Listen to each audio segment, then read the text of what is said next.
fellas, shed some light on the situation, because we've got to do an old final thoughts, final tasting video. Would you log on to her? She's conditioning quite nicely. Oh. Just recently it's changed dramatically, especially in the aroma.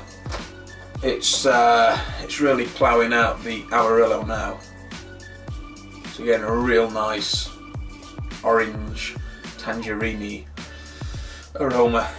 It's definitely smelling very juicy now, and that's about it. A tiny hint of malt on the aroma, but really it's this nice fruity, citrusy nose, which is really nice and refreshing, especially with this lovely weather we've been having. Let's go in for a taste. Cheers. Cheers.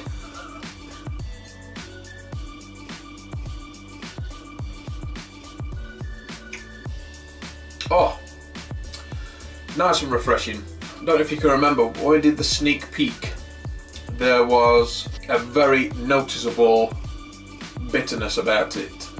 It wasn't unpleasant, but it was definitely like, whoa, there's definitely some bittering in there, and it's mellowed. Yeah, it's still got a real nice grapefruity pith bitterness to it at the back end, but it's not overpowering at all. It's just there, and like I thought would happen, the malts are coming forward now and rounding off the edges to that bitterness, and it's working.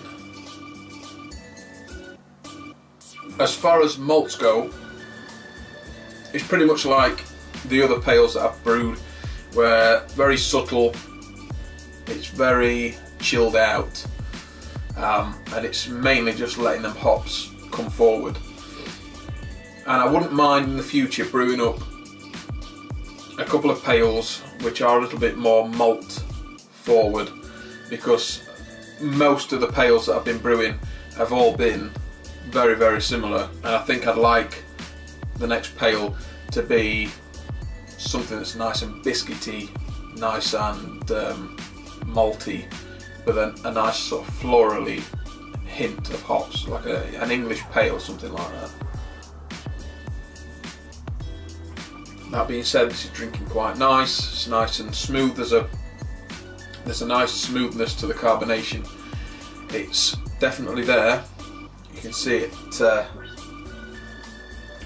just forming as I roll the glass around, but it's not streaming, and that nice smoothness adds to the drinkability of this pale. That's about it, fellas. There's possibly more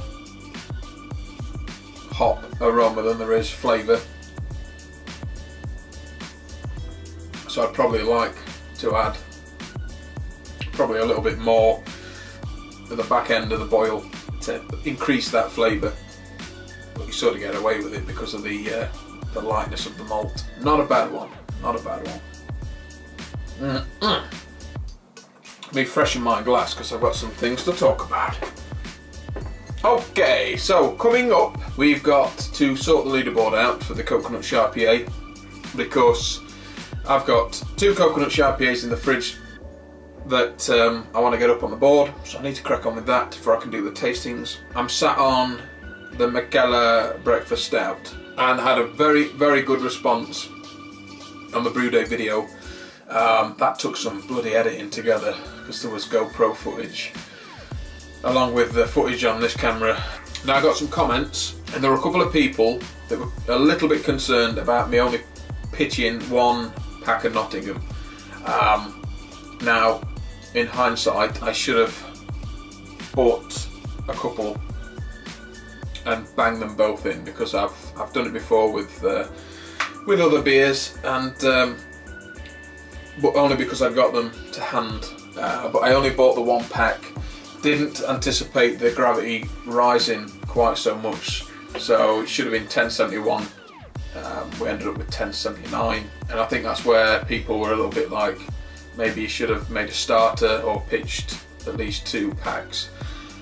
I have had a look at people talking about Nottingham Ale strain yeast, and it seems to be that what they've said has taken place in the fermentation. So they say it's a beast, it takes off like the clappers, so be ready for it. And well, as you can see, it did that. That's the most vigorous fermentation I've had in a long time.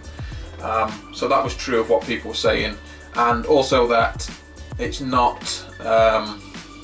one to shy away from being in a higher alcohol wort. So with seeing that, I wasn't worried too much. I fermented it nice and low, 17. What did I? Let's have a look here. What did I set it at? 17.5 degrees. So it's been fermented nice and low. It's not been stressed out with heat. That being said, it kicked off within 24 hours, like you saw at the end of the brew day video, and then this footage here is like 48 hours after. It fermented well, and then it absolutely sort of kicked off. Today is Wednesday, and I can't hear any activity, so it's really done its thing. But at least it's happened in a big old stout, big old mucky dirty stout. So if there has been any stresses on it, it's probably one of the better styles to have brewed for that to happen. But I think we've got away with it. It's scent happy enough, fermented nice and low. I'll probably knock it up now just for a diacetyl rest, and just let it do its thing for a couple more days in the keg, in the fermentation fridge before we move on to the next stage. In the next video we'll be getting the coffee ready and adding it right before kegging it. So that's going to be interesting. I think it's 50 grams of coffee to 300 ml of liquid. So that's it, guys. A little update on the Mikkeller Stout and final thoughts, final tasting, and that's it, guys. So as always, don't forget to thumb up the video tomorrow. Don't forget to hit this little like and subscribe, click it up, so that's coming up next. Share the video, get it out of all. To see you until next time. I'm out of here.